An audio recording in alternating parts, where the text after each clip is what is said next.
Friends, this is Meena. Welcome back to Meena styles.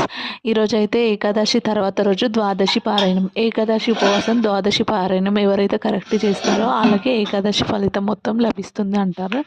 అందుకే ద్వాదశి రోజు అయితే విష్ణుమూర్తికి అన్నం అంటే చాలా ఇష్టం. ఏదైనా అన్నంతో సంబంధించి చేయాలి, పరమాన్నం కానీ ఏదో ఒకటి చేసి పెట్టచ్చు. నేనైతే పూర్ణ నైవేద్యం చేసి పెడతాను.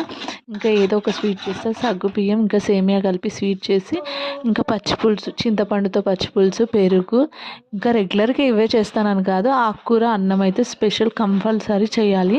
ఇంకా పాలకూరతో చేస్తాను. ఇంకా బెల్లంతో అయితే పాయసం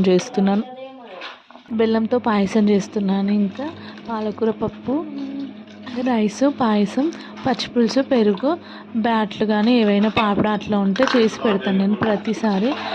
ఇంకా టైం ఉంటే అలా చేస్తాను, లేకపోతే ఏం లేదంటే ఉత్తే అన్నం పాయసం చేసి ఇంకా మిగతా ఇంకా అన్నీ నాన్ వెజ్ కలిసినవి అవి ఉన్నాయి అంటే ఇంకా ఎందుకో బాగోదు కదా అని అట్లా చేసి పెడతాను. ఈరోజు అయితే అన్నీ ఫ్రెష్గా ఉన్నాయి, ఇంకా నేను ఏవి టచ్ చేయలేను అలా ఇలా ఉన్నప్పుడు, అందుకే మంచిగా ఉన్నాయి కాబట్టి మంచిగా చేసి పెట్టాను. ఇలా చేసి పెడితే పూర్ణ నైవేద్యం చాలా మంచిది. దీంట్లో ఒక బనానా కలిపి పెడితే చాలా, ఇంకా అన్ని నైవేద్యాలు పెట్టిన దాంతో సమానం.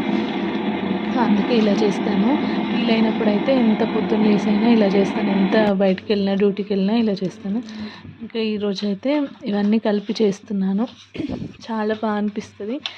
ఏకాదశి ఫాస్టింగ్ ఉన్న రోజు ఇంకా ఓకే, కానీ తర్వాత రోజు కొంచెం ఏదో డల్ ఫీలింగ్ వస్తుంది. ఈ ఫుడ్ తిన్న తర్వాత అయితే ఇంట్లో ఉంటే మాత్రం నిద్ర వచ్చేస్తుంది. ఇంకా పప్పు, ఆకుకూరలు ఇవన్నీ తింటాం కాబట్టి అది తినగానే నిద్ర వచ్చేస్తూ ఉంటుంది. ఇంకా డ్యూటీకి వెళ్తాం కాబట్టి నిద్ర లేదు, ఏం లేదు. ఇక వెళ్ళగానే బ్యాక్ వర్క్ అన్నట్టు ఏదో ఒక వర్క్ చేస్తూ ఉంటాం. ఇంకా అంత నిద్రపోయే ఛాన్స్ ఉంటుంది. కానీ ఇంట్లో ఉంటే మాత్రం అప్పుడు ఏకాదశి రోజు ఉండి తర్వాత రోజు నిద్ర వచ్చేది. తర్వాత రోజు ద్వాదశి మధ్యాహ్నం పడుకోవద్దు, ఏకాదశి నియమాల్లో ఉంటుంది అని ఉంటుంది. నాకేమో నిద్ర ఆపుకోవడానికి అటు ఇటు ఎంగేజ్ అవుతూ ఉండేదాన్ని. ఇప్పుడు అట్లాంటి బాధ ఏం లేదు. ఇంకా డ్యూటీకి వెళ్తే ఇంకా వర్కే ఉంటుంది కాబట్టి. ఇంకా మా ఇంట్లో అయితే వంట మొత్తం కంప్లీట్ అయింది. బ్యాట్లో ఒకటి ఏం చేసి ఇంకా పిల్లలకి స్నాక్స్కి పెట్టేశాను. ఈరోజు అవే దేవుడికి నైవేద్యానికి పెట్టేశాను. ఇంకా నా ఏకాదశి ఫాస్టింగ్, ద్వాదశి పారాయణం అయితే ఇలా అయ్యింది ఈసారి. ప్రతిసారి ఇలాగే అవ్వాలని మనస్ఫూర్తి కోరుకుంటున్నాను, ఎందుకంటే చాలా హ్యాపీగా అనిపించింది. అన్నీ కంప్లీట్గా చేశాను. మా వారు కూడా ఫాస్టింగ్ ఉన్నాడు నాతో కాబట్టి ఇంకా ఇద్దరికి చేసేసాను. చాలా బాగా అనిపించింది. అన్నీ కంప్లీట్ అయిపోయింది. ఇంకా నైవేద్యం అయితే రెడీ చేస్తున్నాను. ఫస్ట్ స్వీట్ పైన ఆకులో కానీ తలలో కానీ పెట్టేటప్పుడు ముందు రైస్ మాత్రం అస్సలు పెట్టాలి, కర్రీ పెట్టాలి. ఫస్ట్ ఏదైనా కర్రీ కానీ స్వీట్ కానీ